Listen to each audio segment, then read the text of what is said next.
message for the ladies and gentlemen around the world and all the ships at sea. We all make choices, but in the end, our choices make us. So choose wisely. Subscribe to It's Erik Nagel wherever shows are found, on whatever platform you choose. And as always, leave us a positive review. Would you kindly? It's Erik Nagel. It starts now. Ladies and gentlemen of the universe, the next voice you hear. It's Erik Nagel. Hello and welcome to another edition of It's Erik Nagel. That is myself. And over in the upside down is my buddy Giddles. Hey, what up, buddy? Phone lines are open. 651-SMITHERS, 651-764-8437 if you want to get in touch with the program.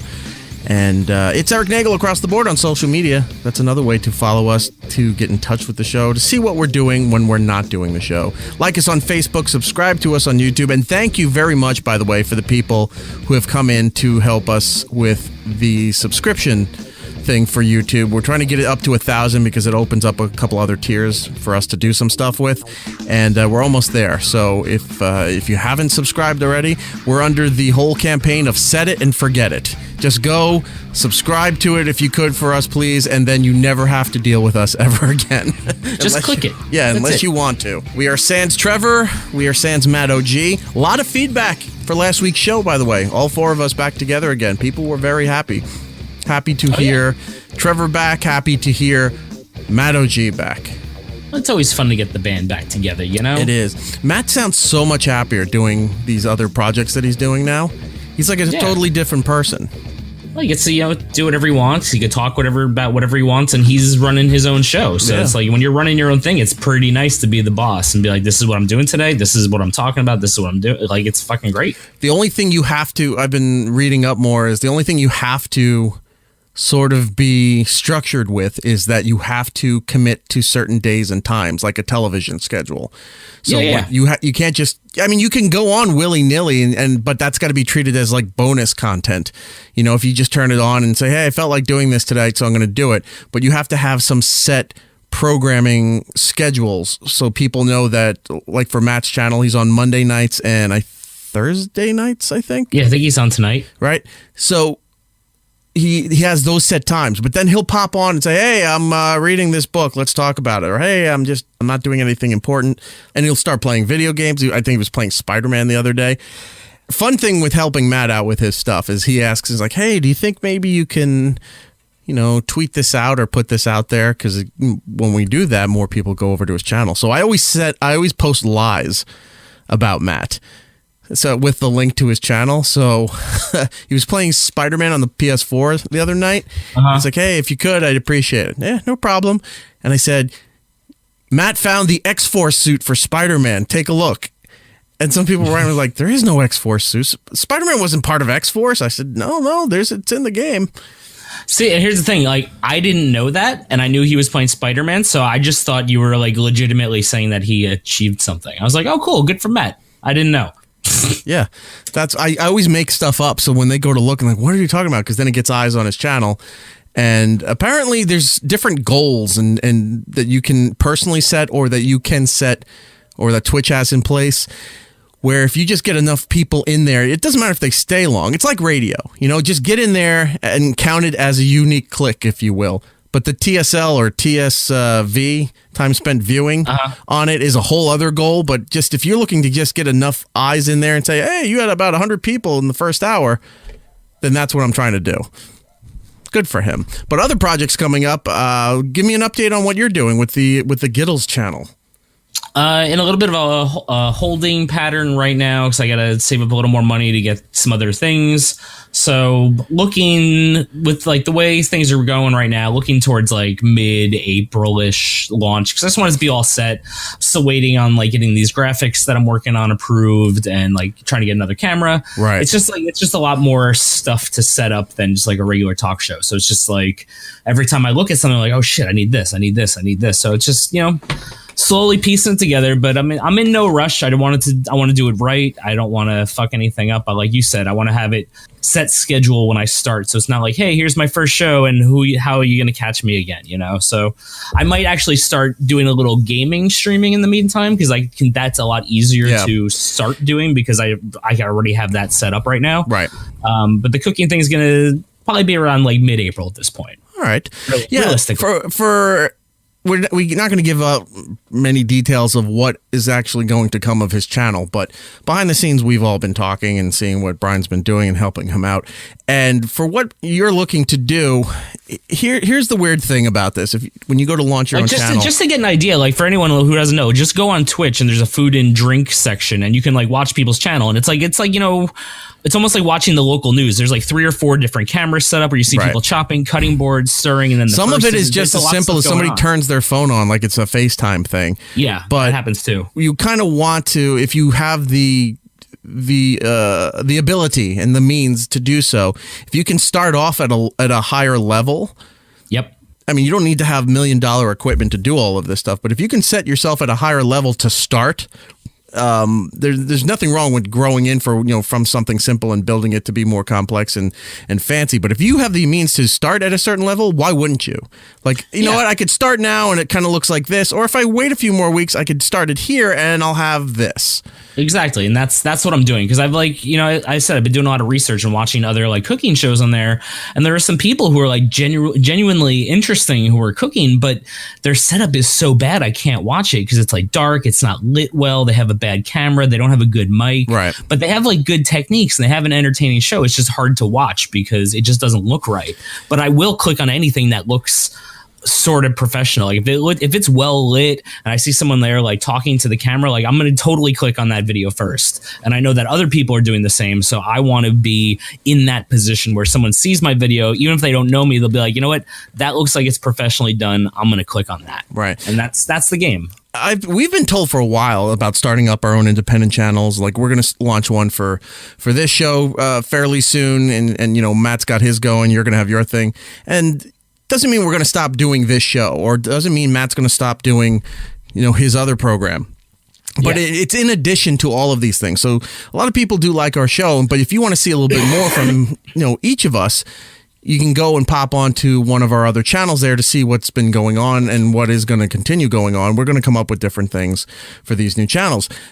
People have been asking us to do this for a long time. And one person in particular who I know he means well, and he's really good at what he does, but he's like, just turn it on and go. Just go and start and just build from there. And just that would have worked maybe a couple years ago when the big content creator craze was going on, as far as YouTube and Instagram influencers and bloggers and vloggers and all of those things. But then it gets to the point too, like Brian was saying, you'll watch a show that's more appealing real quick in the preview or the thumbnail, where it looks more professional than the person that's sitting there doing it on just their phone.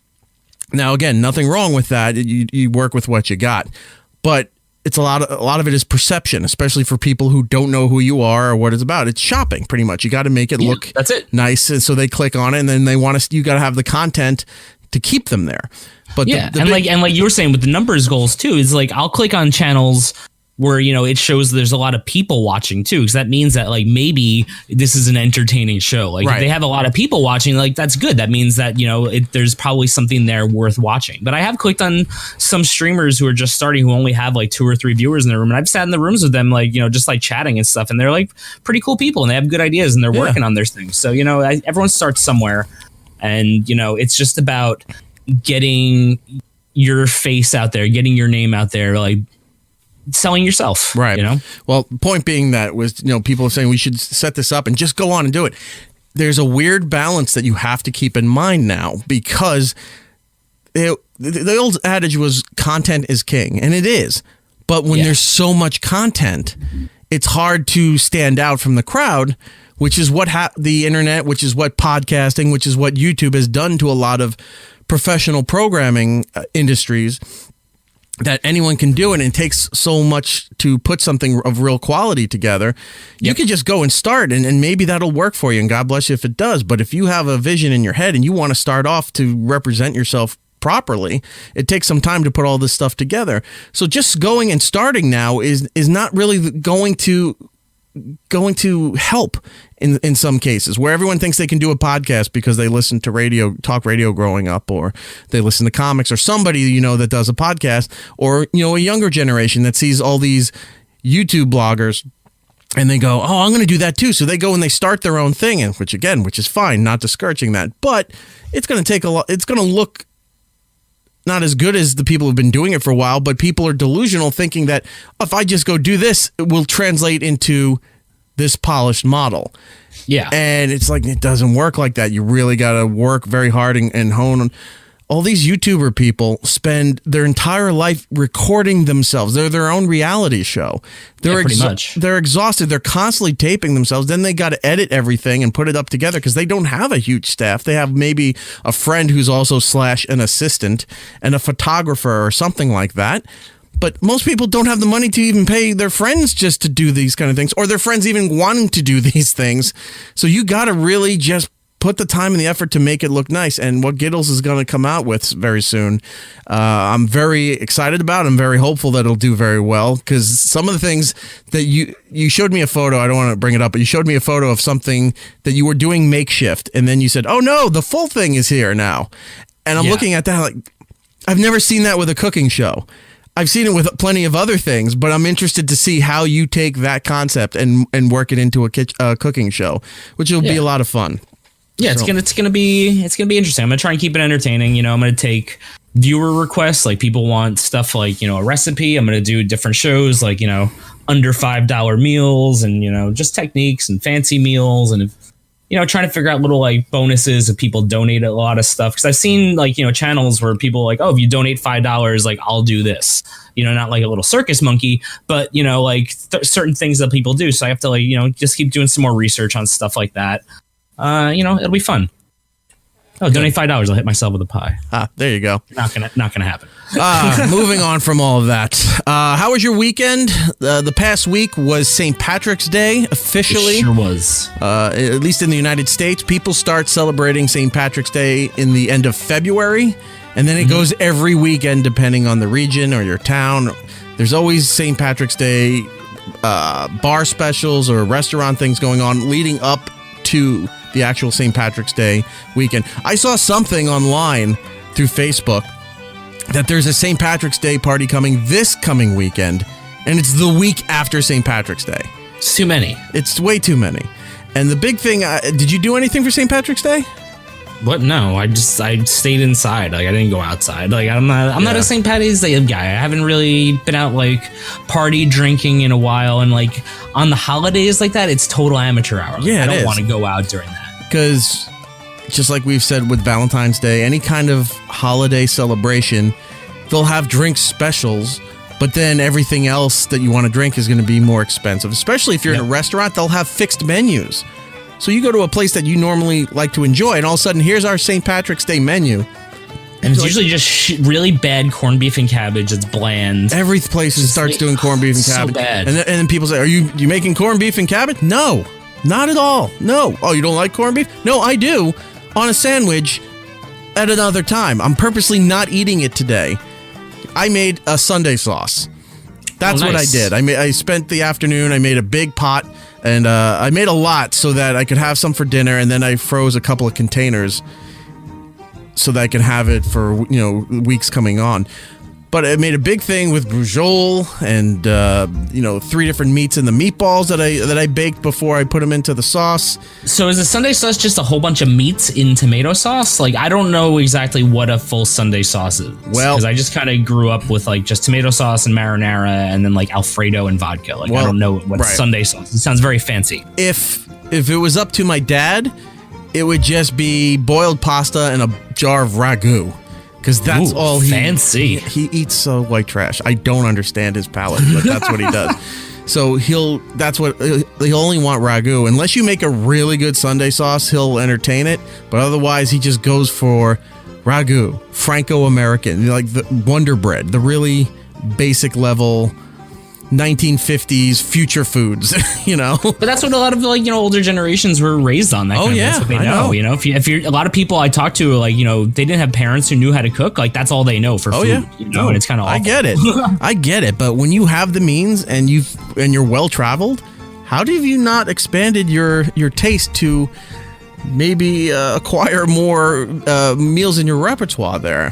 He's just not one of those people. But anyway, so the Sunday sauce is usually, it's a big pot of tomato sauce that you make, and you can either do it marinara style, which is just the tomato sauce, or you can do it with the meats, and everybody makes it differently. Sometimes I cook the meatballs in the sauce, which I've heard a couple people tell me that, but it just seems a little weird to cook a full meatball in the sauce because you think it's going to start falling apart, right? Yeah, if you make it right, like a meatball will stay together, but then when you cook it in the sauce, all that grease and fat drips into the sauce. You get a really flavorful sauce. Well, I bake mine pretty much. Yeah, I do that too. Some people fry them in a pan. I bake mine and then I bake them and then put them in the sauce. Yep, that's exactly what I do. And that doesn't mean that you can't have meat in the sauce too.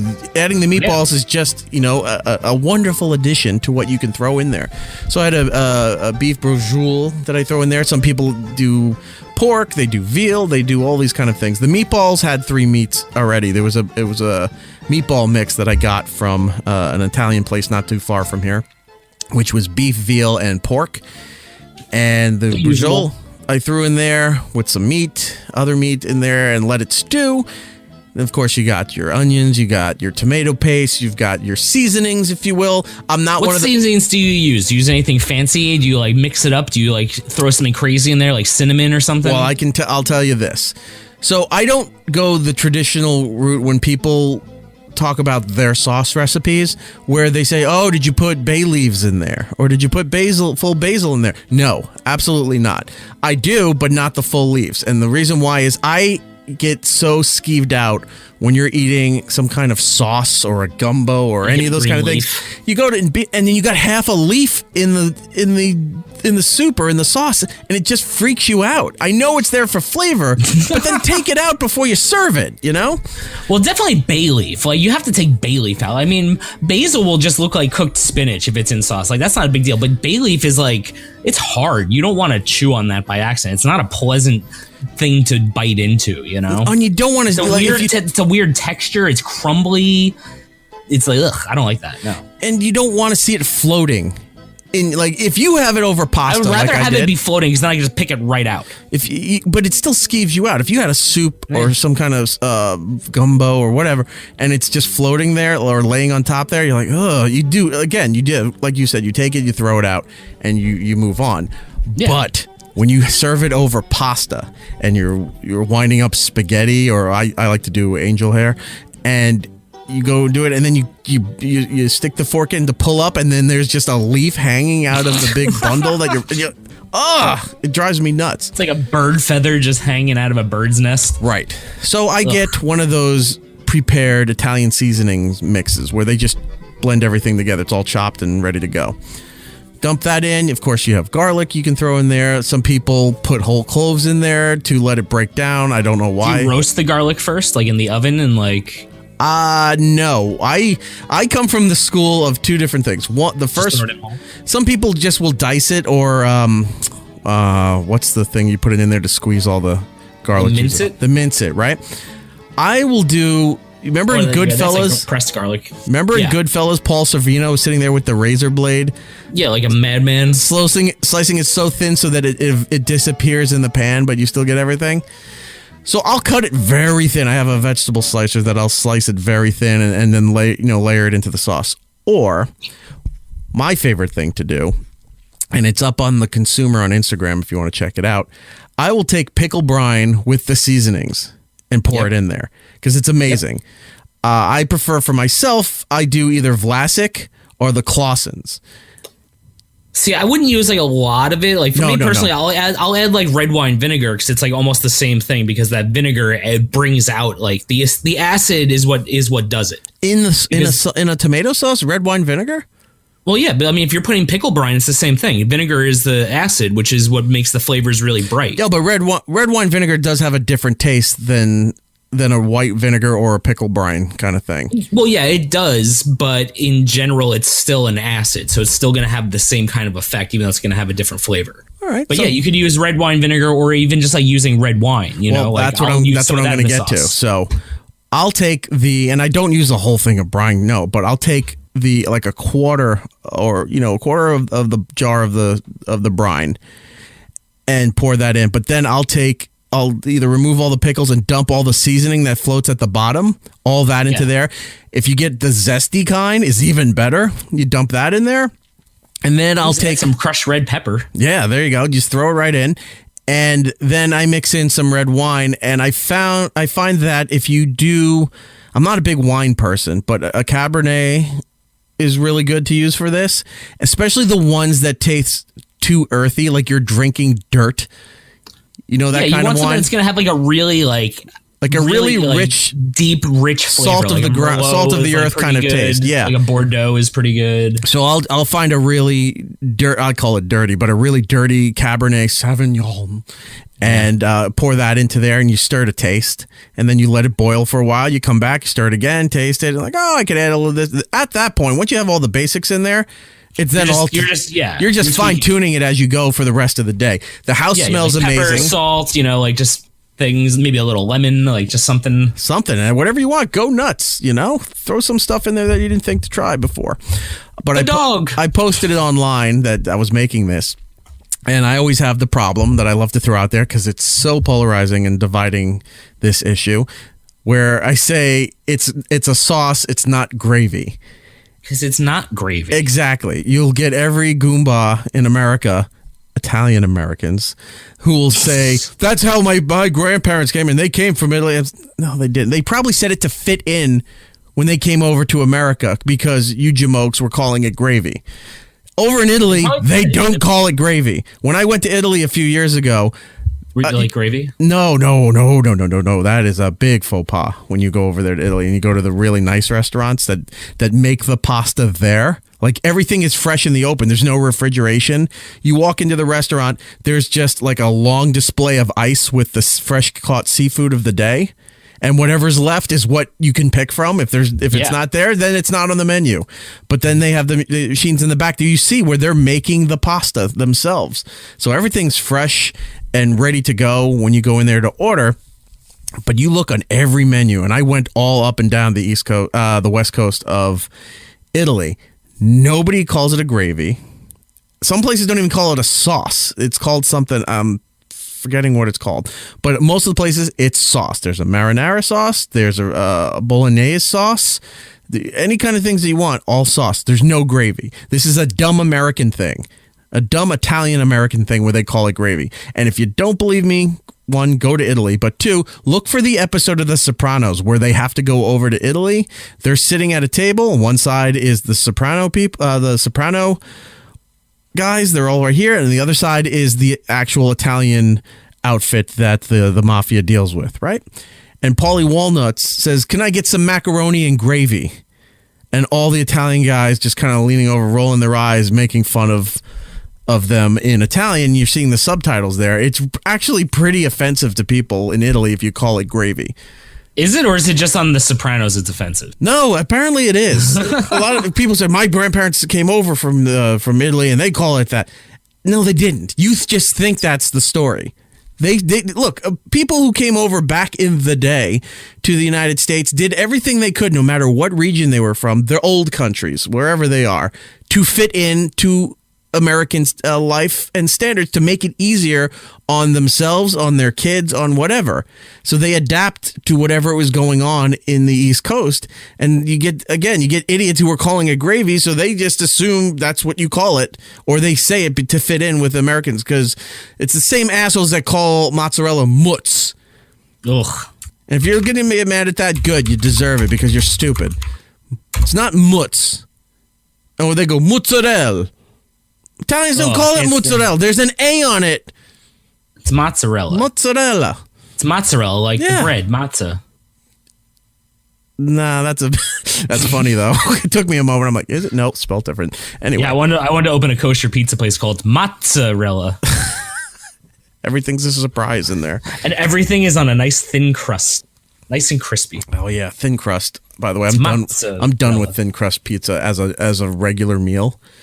Really? Yeah. As an appetizer, if you're at a table somewhere and you're having some drinks with people and they bring out a thin crust pizza as an appetizer style, that's fine. But when you go to have it as a meal, I had a thin crust pizza the other day. I didn't know it was thin crust. We went to this place and it was just, pizza. The pizza's amazing. Everyone said the pizza's amazing. So I get something simple. I just get cheese and with meatball, right? Yep. It comes on a paper thin, almost cracker-like crust. And I go to eat it, and it's just horrible. It's just grease. Like, there's nowhere for the grease to go. It doesn't absorb it into any of the bread like a regular Sounds like you had a bad pizza. It was a horrible pizza. I had one slice and was done with it. And I was, the people I was with, you're not going to have any more? Nope, take it. You want it? All yours. Not eating anymore. They come over. Oh, you didn't want it? Was there something wrong? Yes, this was horrible. I don't want it. Can we get you something else? Nope, I'm good. Nope, it wasn't very I'm good. going to have my beverage and my meal is done for the night. I was so mad. It was horrible. But I digress and move on. So I made the Sunday sauce for St. Patrick's Day. Did nothing. There was too many damn parades. I'm tired of parades. They're so stupid. I hate parades. No one likes parades. People who have to be in parades don't like parades. No. I don't get the fascination where some people think it's an honor to walk in a parade in your local town. What good does that do? I mean, does that translate into some sort of celebrity status in their mindset?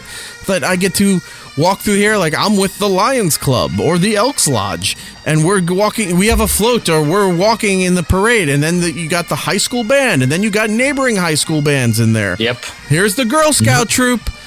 Who cares? Here's the auxiliary police and the volunteer firefighters. Right. Like, it's just, that's it. And they're running their sirens down there, which is annoying. I don't get the fascination with parades. And even on a bigger scale, Christmas Day parades anywhere. Thanksgiving Day parade in New York City. Horrible. Like, I'll watch it on TV because guess what? I'm got up in the morning. I'm making breakfast. We're not having food until a little later, going to family. There's nothing else on TV, so I'll watch it. Sometimes I'm hoping that there's going to be like an accident. Like one of the balloons will spring a leak, or a wind gust will happen and it takes off carrying one of the handlers. Something like that. Didn't that like almost kill a woman one year when that happened? Yeah, I'm sure. Yeah, there was one year that one of the balloons hit the lamppost. I don't know if it was at Macy's or just approaching Macy's. It was like right by Macy's, I believe. Hit the lamppost. The lamppost fell over, hurt somebody. One person got tangled up in the ropes from one of the handlers, I guess, from one of the balloons. But still, parades are just horrible. I don't know what's worse, having to be in the parade or having to be drugged to participate, to watch the parade. They're both awful because you look at people in the parade, if you're on the side, and sometimes you'll make eye contact with someone and they're like, I don't want to be here either. Like, you know it. Like, there's some people who don't. I'm sure there's some people who really enjoy it. I think the Macy's Day Parade is a much bigger deal because that's like on TV everywhere. It's a Broadway production outdoors. It's a Broadway production. That's way different than your local town parade where it's just like, hey, we're just going to walk down the street for 20 blocks for no reason. It's just, I don't get it. You know what the biggest travesty from all of St. Patrick's Day is? What? That after St. Patrick's Day is over, corned beef doesn't go on sale like Valentine's Day candy or shit. Like, it should all be 50% off. Like, what are the stores doing with all these corned beefs? They like, order an abundance of it leading up to St. Patrick's Day, and if not everybody bought it, they should be discounted. They should be, but they don't. And I'm really disappointed. Like, I want to run through there like supermarket sweep, just putting corned beefs in my shopping cart for half price off, like there's Skittles. But it just never happens, and I'm very disappointed by that. Like, we should start a change.org petition to make half-price corned beef after St. Patrick's Day. Do they do that for Thanksgiving if they have an abundance of turkey left over? No, I think they just put it in the freezer for next year. Oh. Well, that's unfortunate because I would buy half-price off turkey. I don't know what they do. Like, I mean, they sell turkeys like so much cheaper than they sell corned beefs, though, because there's so much more turkey. There's so many more people buying turkeys. Right. And I'm sure there's a lot more like local kitchens and stuff they could donate stuff to after Thanksgiving than there is like corned beef. Although, like, if I got a donation of corned beef this week at the soup kitchen, I would not be upset. I'd be like, all right, what are we making for everyone? Because I'm taking all this home. That's not a bad idea. What about a fair? What are your views on a fair, like a state fair or a county fair? I went to a state fair this past year, or no, I went to the Long Island County Fair, or whatever it was. Right. Like out in Bethpage, and it was okay. I mean, there was like a bunch of animals and some stupid. Yeah, they do have petting zoos. There was like a petting zoo, and there's just a bunch shoddy of rides and really horrible fried food. yeah, that's pretty much all it is. But I think I could tell. Some guy's like, "Let me show you how we made a sweater in the 1800s." I'm like, I don't. And I just keep walking. It's like, look, a loom. And then it says, hi, Giddles, I'm working on a loom. That's exactly what it is. And then they have like a whole section where it's just oversized vegetables. And like, this is the green ribbon, one this They do year. the farmer's market and the farmer presentation stuff, right? Yeah, you get the hot apple cider donuts till you puke. I think I can tolerate. I think I'm actually okay with the fair concept as opposed to the parade. Parades are just nonsense. They block half your town, the main vein of the town, for a couple of hours because it's ridiculous. Because everybody's got to get there early to set up, which means you get there early. More times than not, it's either raining or it's cold but it's miserable, right?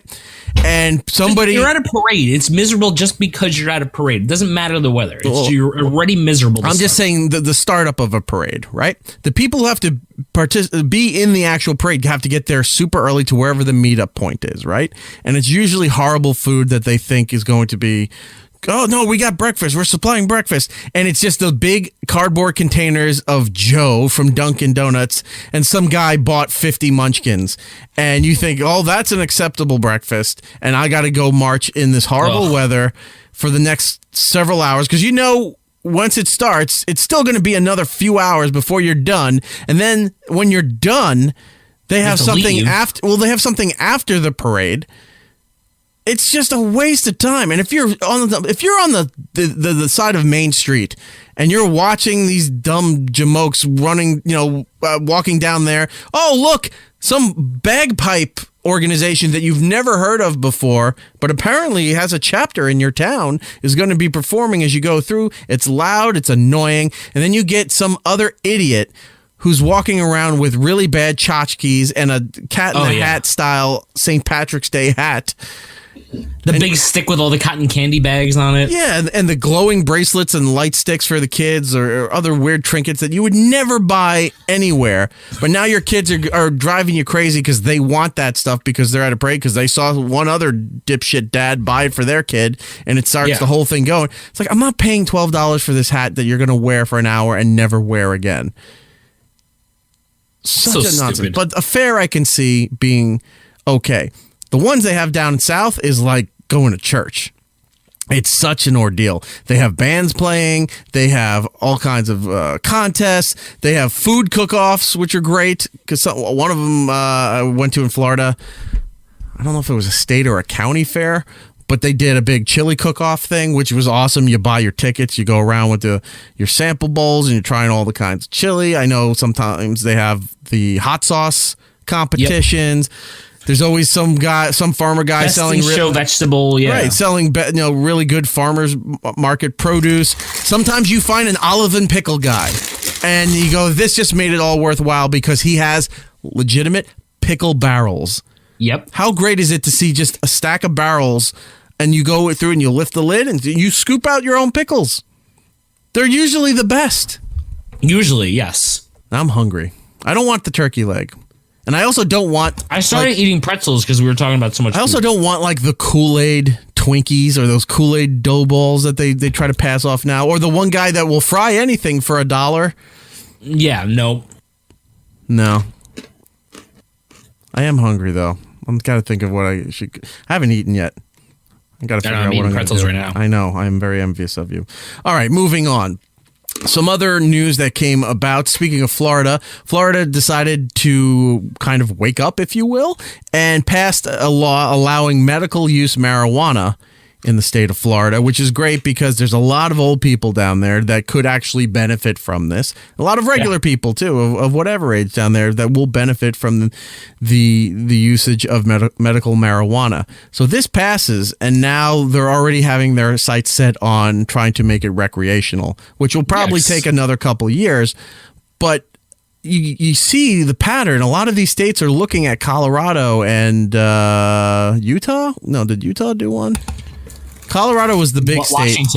Washington, where you're seeing these states make a ton of money, and once it's regulated the right way, it's being maintained properly. There's so much money to make, and more states are passing these laws to make it, even though technically federally it's still illegal, but state-wise it's legal. I think I was reading that in Massachusetts, where it was like just recently legalized, they haven't been able to get the tax revenue that all the other states are having. And then I read up why, and it's because they don't.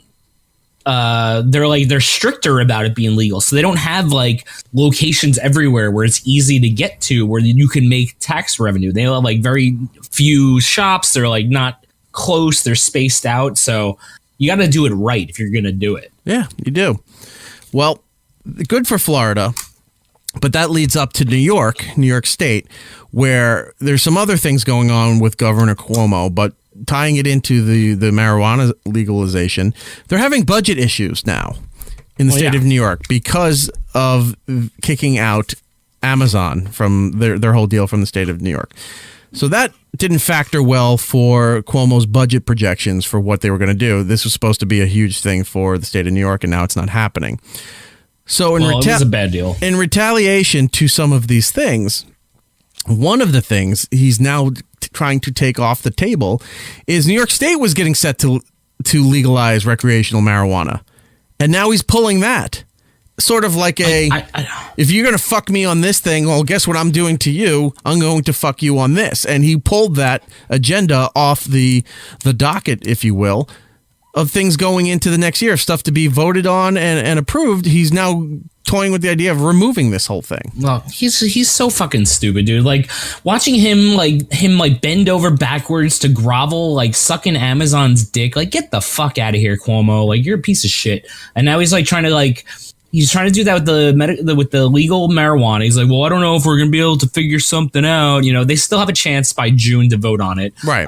New Jersey might vote as early as legalizing it next week with recreational shops open. And if that happens, then it's definitely going to happen fast in New York. Well, here's the problem. Maybe not. Here's the thing. I think so because of the bleed over. It's too crazy, dude. The current governor of New Jersey ran his whole platform was one of the major things on his platform was pushing to the forefront, making recreational marijuana legal in the state of New Jersey, and a bunch of other things too. He's a Democrat that took over for Richard Christie, who was a Republican, and that kind of put him over the edge. Even though New York and New Jersey are normally Democratic liberal states, that kind of put him over the edge with the legalization of this thing, right? And he hasn't stopped with it. He's been really pushing it to the forefront of all his agendas to get this done. Then below the governor, you have the Senate, the Congress, whatever you want for the state, and they're the ones who have been sort of difficult about this thing. And then about 12 cities in the state filed this petition together saying they will absolutely not let any of these dispensaries open up in their cities. Now, a couple of them are pretty sizable cities, which is disappointing, but the city that I live in has sort of been discussing now, like, well, look, the city over there, which is pretty big, that doesn't want to take this. What's stopping us from taking this thing? Let us get the sales tax revenue from everything being open in here. And then they're having meetings in the town hall, and a lot of people saying this should absolutely not be in here. This is horrible. It'll bring in horrible clientele. No, it won't. Put it in a strip mall. Put it next to the supermarket. Put it in some there where it's open. It's very well lit. It's state regulated. Like Pennsylvania, if you don't know, Pennsylvania, since the beginning of time, you can't buy alcohol unless it's at a state-run facility in the state of Pennsylvania. You can go to a bar and get like a 6-pack to go. It's so weird. Yeah, you have to. If you can get some beer, I think beer kind of skirts the ruling in some places. But if you want alcohol, you have to go to a state-sanctioned facility in the state of Pennsylvania in order to buy alcohol. So do that for marijuana wherever you're going to legalize. Nobody's complaining about the state regulating the thing. Nobody's complaining about that. Fucking idiots are complaining about that. Anybody who wants recreational marijuana to, one, enjoy, two, maybe it's your desperate need for medical assistance, which has been proven time and times again to have very good medical properties that are helping a lot of people, especially if you have something like Crohn's disease or cataracts or something. Seizures. Seizures, yes, it's right there. Fantastic for epilepsy. There's a whole bunch of reasons why anxiety. people. It's not like saying people will just want to, I want to do coke or I want to do heroin. Let's legalize heroin. It's a whole different story that they're trying to lump it in all together. Anyway, case in point, you put it in properly contained places and it will thrive. It'll thrive anyway. But if you're worried about, the crime rate or anything else going on there, if you put them in the right places, you're going to be fine. Yeah, I find it it's just like painful. Irony of New Jersey of like worrying about crime rate when they were like, we're going to sell Atlantic City. It's going to be fantastic. And blah, it brought so much goddamn crime to that state. Oh, yeah. Like, come on. Like, you're worried about some, like, weed? Their casinos probably have an illegal black market weed thing that they're doing already. You know what I mean? Like, come on. They have their concierge programs for any high rollers where you can get whatever you want. And the thing is, like, any of these states or counties or municipalities that are, like, pushing back on this stuff, it's like you're pushing back against an inevitable tide that is going to win. So just fucking embrace it and start making the tax money. Like, start making money. Start just doing it because it's going to happen. Like, it eventually, kicking and screaming, it's going to happen in your city. Like, that's the way it's going unless, something crazy happens in this country, which could still happen. Well, that's one of the things Cuomo's trying to pull off the docket here, as if to punish people, that he's removing that. The other thing that just came to light, and I'll defer to you, Giddles, on this because I know this really aggravates and affects you. Brian, if you're not aware, Brian, for a long time, was an editor, a professional editor for TV and movies. And that all falls under this, there's like unions for it. It all falls under in New York City, it falls under the mayor's office, where they have a whole division that's dedicated to the regulation of television and movies being shot in New York City. New York State has a state level, but the city one is the bigger aspect of New York because that's where everybody wants to shoot, is in and around New York City. So what Cuomo wants to do now is he wants to remove the benefits that companies get, the incentives, if you will, to come and film in New York. Now, yes, you want to shoot in New York because it's New York, the most famous city in the world. But for a while, people weren't coming to shoot here, or they weren't setting up studios here, especially in the 90s, because it was too expensive, and there was no financially, it just wasn't feasible for them to budget to shoot in New York, because even if you shoot certain buildings, you have to get permission from the buildings.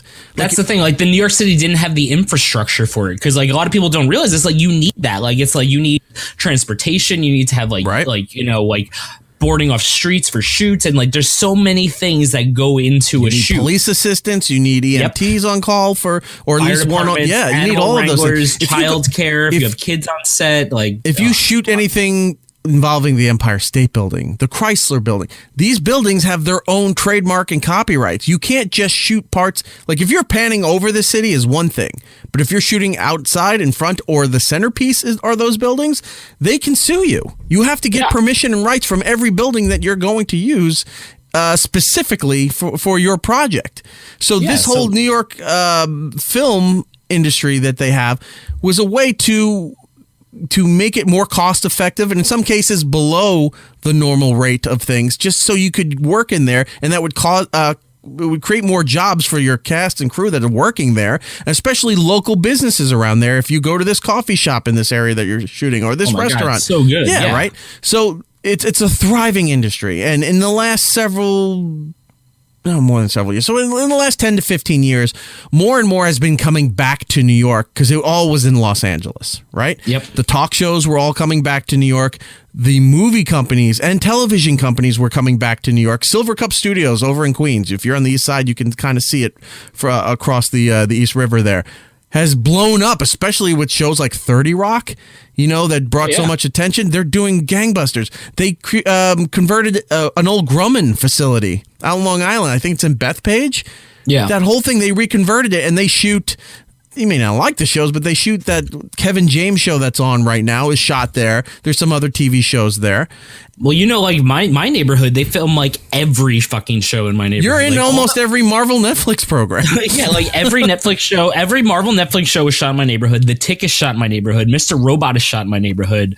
There's like 3 Amazon shows that are shot in my neighborhood. Blue Bloods, Law and Order, like every single one of these places shoots in my neighborhood.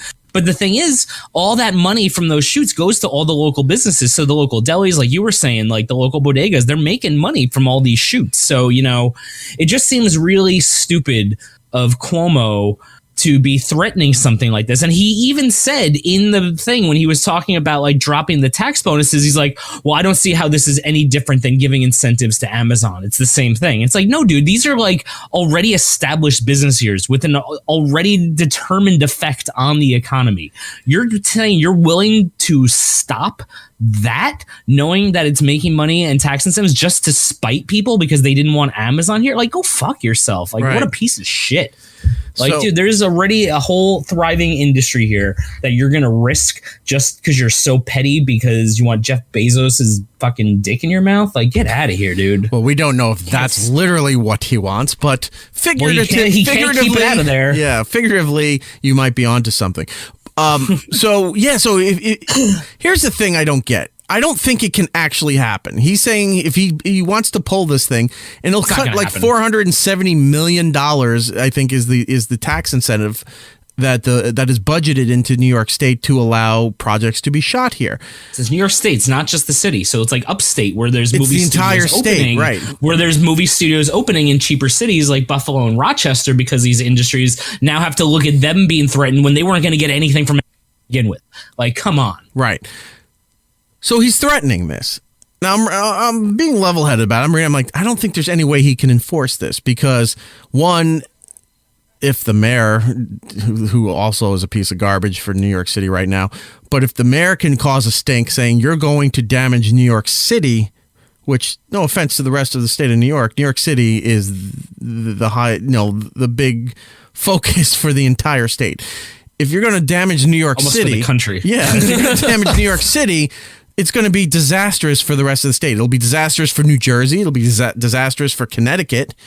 And the film industry, you don't want to see stuff because it's not going to go back to Los Angeles because Los Angeles priced themselves out. The taxes and everything in LA and California are way too expensive. So you get these other places that have thrived for film development like Georgia, Vancouver. Georgia is filming so much shit. Vancouver, tons of stuff. New Orleans is like blown up. That's like Hollywood of the South right now. Because it's crazy. Texas, Kevin Austin, Smith's shooting his movie right down there, and they recreated everything that they couldn't make get over to New Jersey to do.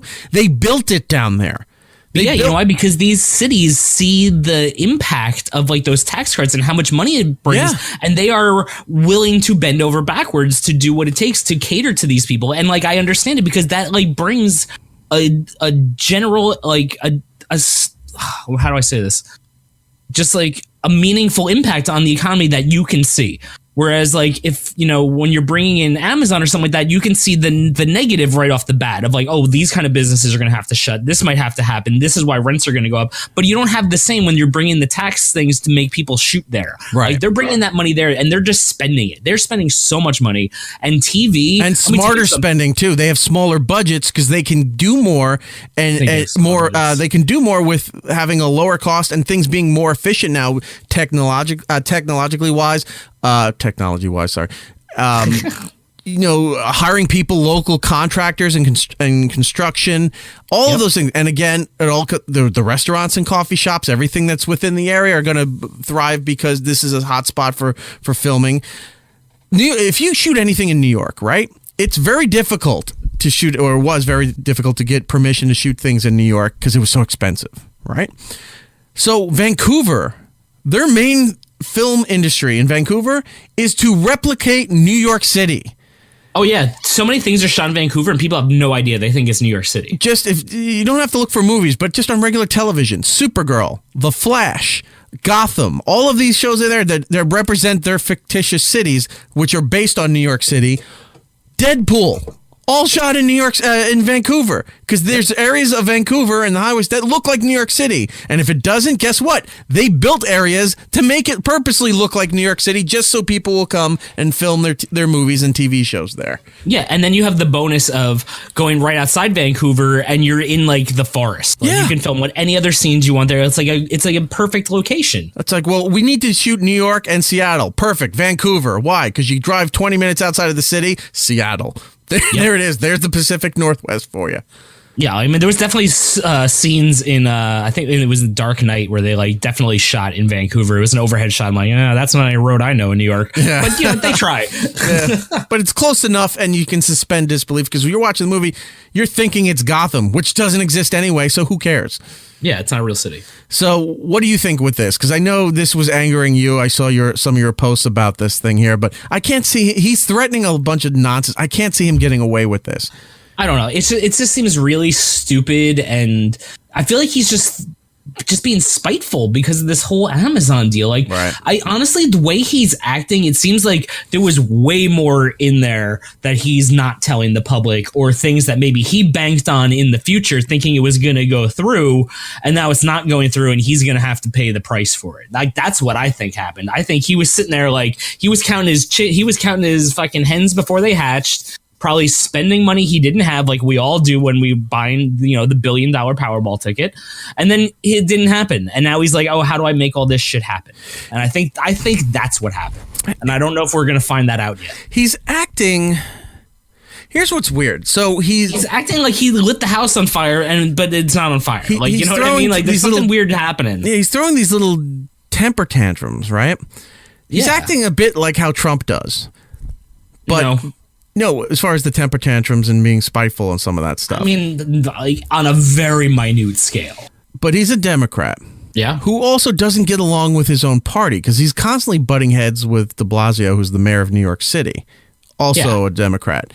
So he's kind of like on his own. He has a party, but he has no affiliation, really. Because maybe he doesn't have affiliation because no one wants to be affiliated with. No, that's pretty much the case.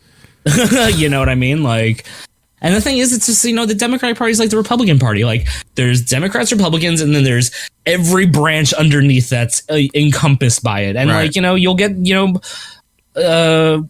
what's it called? Like, career Democrats who don't like the younger freshman class, the same way you get the same thing with the Republican Party. So, like, that's just different. That's just difference of, the spectrum of the party. But it always just seemed, because even Chuck Schumer, too, very famous senator from New York, too. Democratic, for the Democratic Party, and they don't get along. It's just weird to see that they should all be in the same party and sort of on the same side when it comes to a lot of things, and they really aren't. They're all very independent for being part of a political party. Everyone's independent. They all have different parts to run. Like, Mayor de Blasio has to run New York City, which is like way different than like upstate, where it's way more conservative. You know what I mean? There's like it's a very big state. And then you have Long Island, which is just a hodgepodge of everything that's New York City and North, where you have parts of Long Island that are really fancy and rich, and other parts that are like the deep South. And you're like, how the fuck did I get here? Like, mastic. You go there, people have carny games set up on their front lawns. That's not a joke. I played one of them. Want to play cornhole? I mean, you got to set it up. I might as well. Yeah, right? But I don't know. I think it's just lots of shit going on. I think everyone's trying to wrangle politics in the new age of the internet, where everyone can fact check things immediately and look at things and be like, oh, you did this, you did this, you did this. I don't know. I think if Cuomo is just doing this to be spiteful, he's really fucking stupid. Like, because people are going to pick up quick. If he's trying to do this to like cover up for something, like, I don't know. It's just something. Well, it's not covering. I don't know. It could be. You could be right. But I know what's been leading up to this in the last several weeks, from everything that I've read, is that the budget is in danger of being under. For New York State. But see, this is what I'm saying, is like, I'm wondering if the budget would have been fine if Amazon was here, because he already thought that was going to happen. And this is what I'm saying. Now he's freaking out because they're gone. He budgeted something that he didn't have in his pocket yet. Right. You know what you say, a bird in the hand is worth two in the bush. You know what I mean? Like, he didn't have the bird in hand. Whoa, language. What? It's an old slogan, dude. What are we even talking about? I don't know. Gosh, farn it.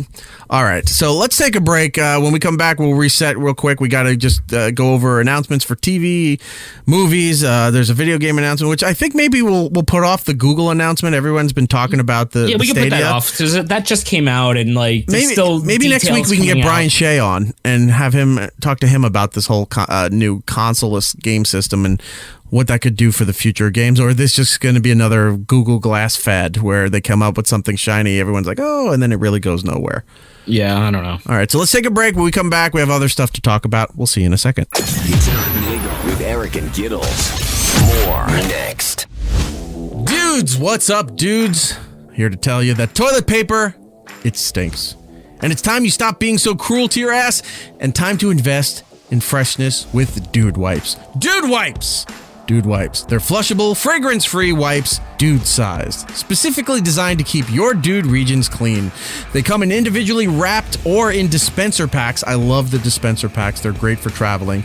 So they got you covered whether it's at home or in a way, as they call it, shituation.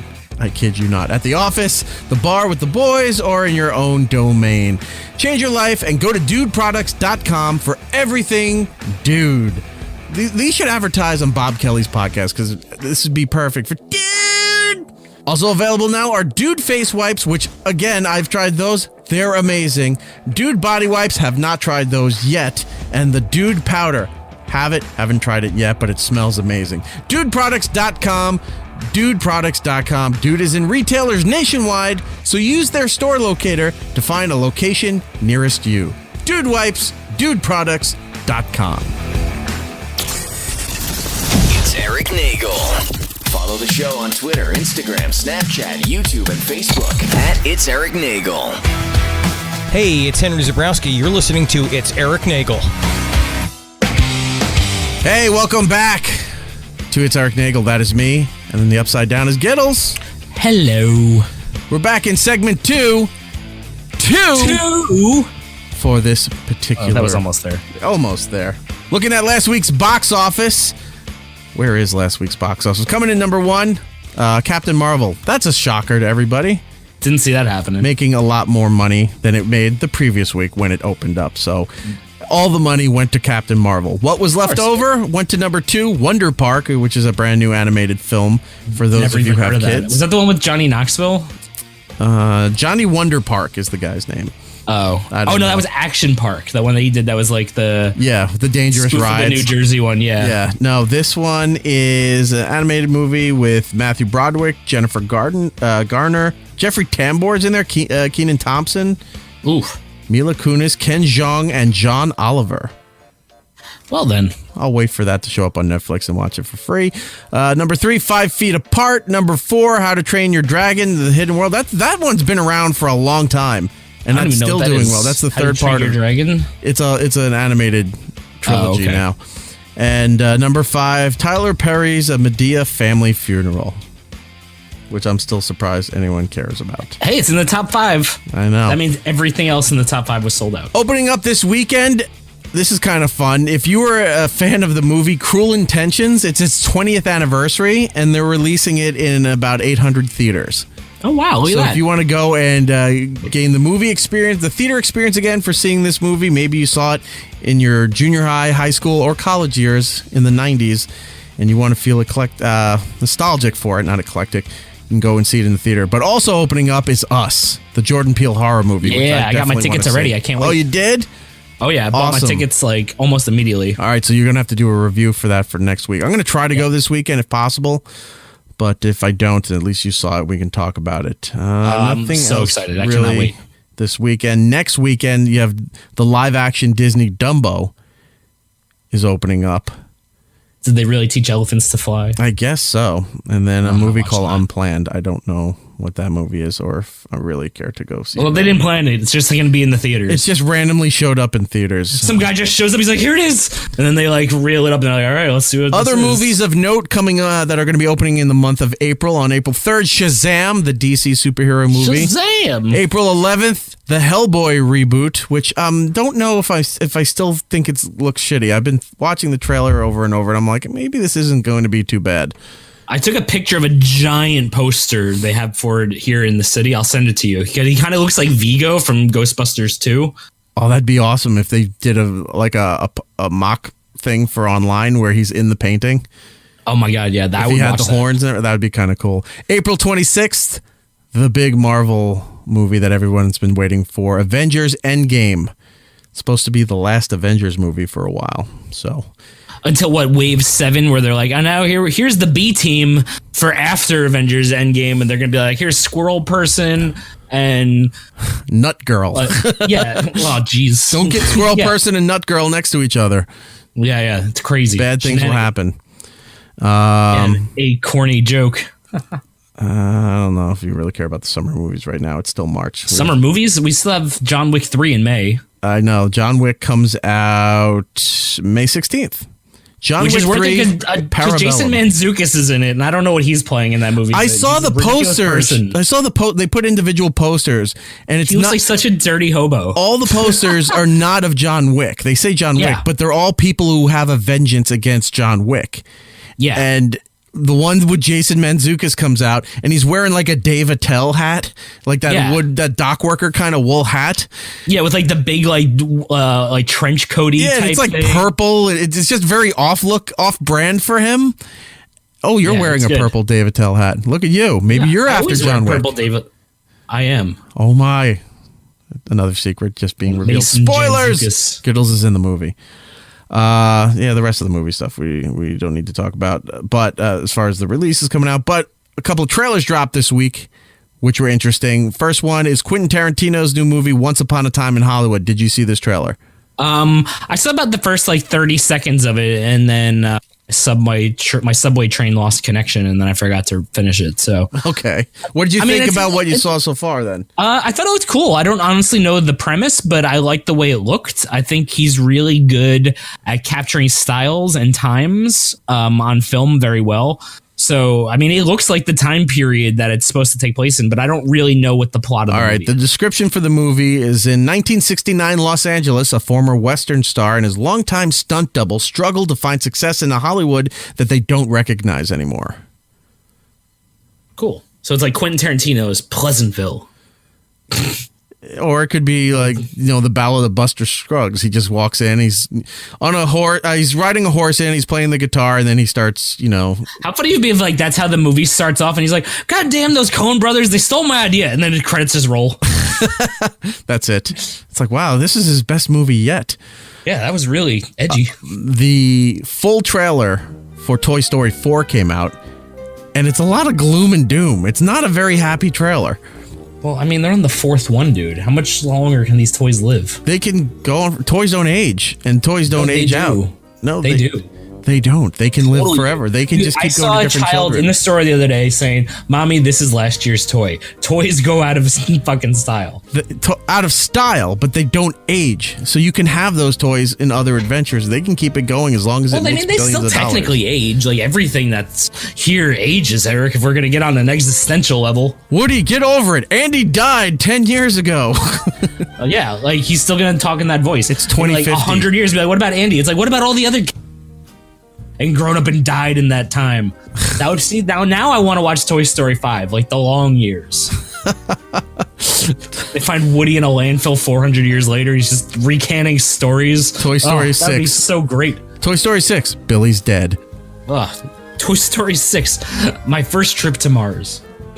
So that came out, and then the thing I think I'm most excited about is a teaser where it's Alex Winter and Keanu Reeves at the Hollywood Bowl in Hollywood, California, where they're announcing officially that Bill and Ted 3 Face the Music is going to start production, and it will be out in August 2020. Hi, I'm Alex Winter. And I'm Keanu Reeves. And together, we are Wild Stallions. And we are here at the Hollywood Bowl, where we'll never play. Never play. Oh. But we're here to announce something. Yes. We want to say thank you to you, the fans. We do. Because it looks like we might...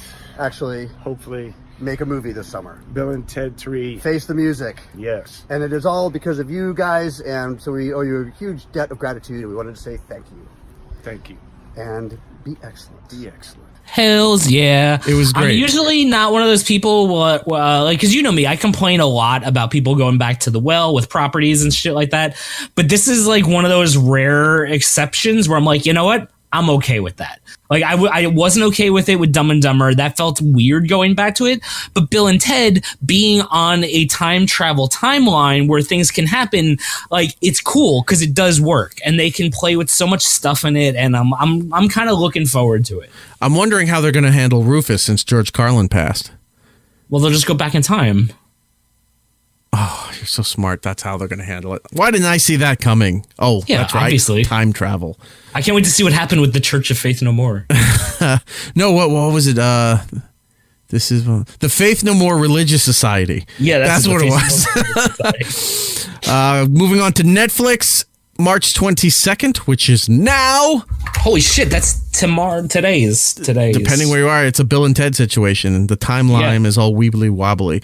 It's Schrodinger's calendar. It's both whatever day you want it to be and whatever day it isn't. Before you look at it or some shit. The Motley Crue movie, The Dirt, is available on Netflix, which I definitely want to watch. I remember reading the book way back in the day and how insane their stories were. Yeah.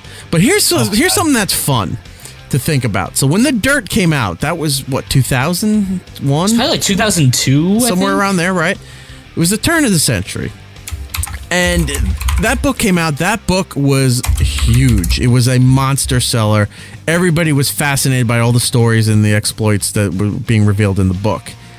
Now, that was Motley Crue. 2001. 2001. Motley Crue, right?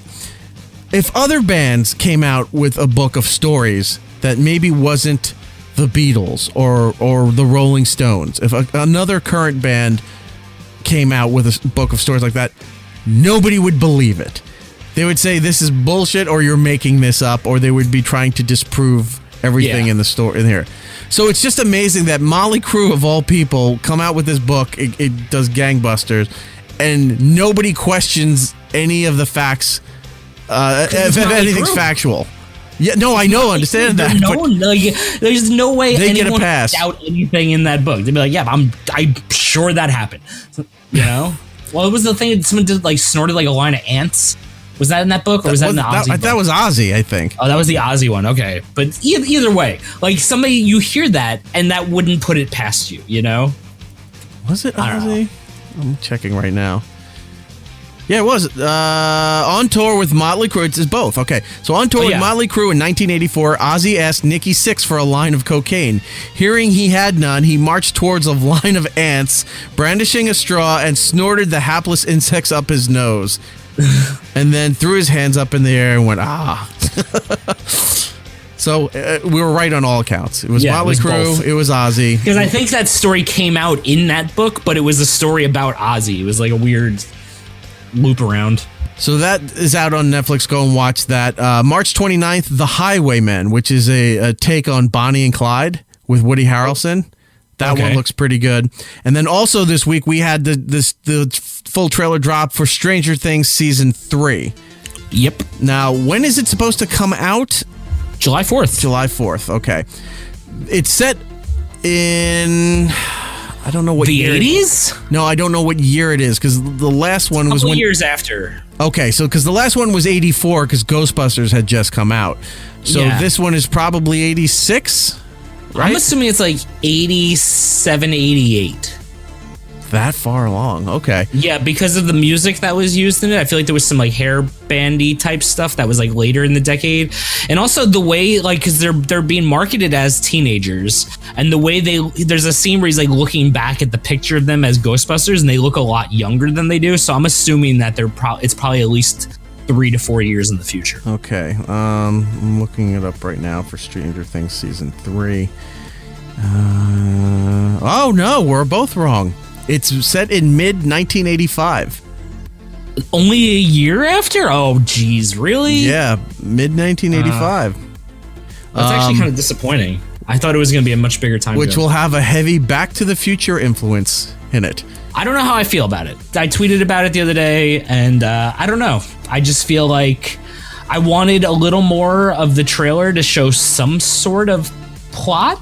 for this season. You want me to read the description, or are you good? Well, I mean, the thing about the trailers, I mean, you can read the description, but then I'll go my Okay, by mid-1985, the era whose box office was dominated by Back to the Future, Mike and Eleven have developed a romantic relationship as have Max and Lucas. The heroes and heroines are living seemingly normal lives through 1 year after the defeat of... That thing was called the Mind Flayer? I didn't know that. Yeah, we'll go with that. Okay, the Mind Flayer. Things are not all what they seem to be in Hawkins, Indiana. The town has a new leader, the morally corrupt Mayor Klein, whose administration supported and presided over the construction of the new Starcourt Mall. With the 4th of July approaching, stranger things start to happen. Lucas's sister Erica discovers a mysterious new threat, and a lifeguard at the community pool suddenly disappears, triggering fear in those that still have the events of the previous years fresh in mind. That's the description. I mean, I don't know. I'm definitely going to watch it, but I don't know how excited I am for it. Okay. I mean, I see a lot of people being like, oh my God, that's so great, but I don't know, man. It feels like the way last season ended and the way the trailer was, it just feels like the whole TV show is more about 80s nostalgia right now than it is about like plot and story wise. Because the whole trailer was literally just like, hey, you liked the 80s in the first one, you really liked it when we went over the top in the second one, wait till the third one. It's just gonna be like, it's the 80s are like a fucking character in this show now. You know what I mean? Like, I don't know how I feel about it, but I will watch it. If there's another stupid thing where, like, remember on the first one it had the lights, the second one had him like drawing like the tunnels and they were like mapping it all over the place. Right. Like, so what is this one gonna have for the Upside Down? Like, what is gonna be the little thing? Because I'm calling it now that there's gonna be something that's equivalent to the lights or the maze drawings. I think they should just gang up and kill Will, and I'll tell you why. Right? Just kill him, drag him out into the woods, and something like that. If you want to get creative, maybe you drown him. But Will causes all the problems. It's always that kid. And I saw in the trailer, too, that Will is out of place. Because, Dustin comes back from somewhere. Lucas has a relationship. Max has a relationship. 11, it was with Max. The mom, Winona Ryder, is involved with the sheriff. So everybody's kind of paired off. Steve is working at that ice cream shop in the mall, and I guess he's hanging out with that girl that works there too. Will doesn't have anything going on. He's not connected to anybody, and it's showing like a strain on their friendship because like they're all moving on and becoming adults and doing their things, and he's got nothing going on. Just get rid of him, because every time you keep him around, he ruins all your fun. He brings everything down, and then he disappears, and guess what? Now your summer's spent trying to find this dumbass who keeps getting sucked into the other dimension. How about you leave him there and problem solve? Yeah, be like, maybe that's where he belongs. Maybe the other dimension really needs Will. I would love that. It's Stranger Things is, under the guise of all this nostalgia and retro 80s stuff, but then really it's revealed that these kids the town just wants to kill this kid, and that'll solve all their problems. It's like a witch burning. Oh, you know what would be great if it ended like the Simpsons, like Treehouse of Horrors, and like the aliens or whatever the monster their dimension, they're like, we could have given you enormous wealth and eternal life, and all we wanted was this kid Will, but instead you decided to kill us, and we'll never give you the secret to immortality. And then they just leave, and everyone's like, God damn it! Yeah, all we had to do was give him this kid, and we could have lived forever and had an unimaginable wealth. Ugh. That's it. Solve all the interdimensional problems and the crisis that you're having. Kill the kid. Or find the portal, kick his ass into there, seal the portal up, and guess what? None of those creatures are ever going to bother you again. Because apparently they have a problem with this kid, and he's the source of all your problems here. So get rid of him. Man, I really hope, I just thought about it, that maybe when Rick and Morty comes back, there'll be like a scene with Rick just coming back from another dimension. He's like, I just had to kill this kid Will. He just kept getting stuck there, and I just couldn't deal with it anymore. That's exactly what it should be. Yeah. Right. Morty's like, who's Will? You watching any TV? Anything? What? No. I'll look. No. Nothing? I'm not watching any TV. Nothing? What's even on? What is even TV, Eric? I know. There's not a whole lot on anymore, unless it's Netflix or Amazon or something of that ilk. But I've been trying to catch up on movies, and I want to end on this. So I watched it when it first came out. It's a 2-part movie. It's 2 movies in this franchise. I watched this first movie when it came out, And I forgot that I owned both the movies, and I saw it on my list. I said, I'm going to watch that again. And I watched both back to back. You ever watch The Kingsman? No, I've not, but I've heard that they're good. All right. First Kingsman is very good. The second one's a little weird. I mean, it's not bad, but it's just weird. Like, there's some weird directions that it takes. But Okay. it's also not bad. I finished the movies, and I'm sitting there, and I'm like, I couldn't... For a while, I was really pondering if I liked these or not.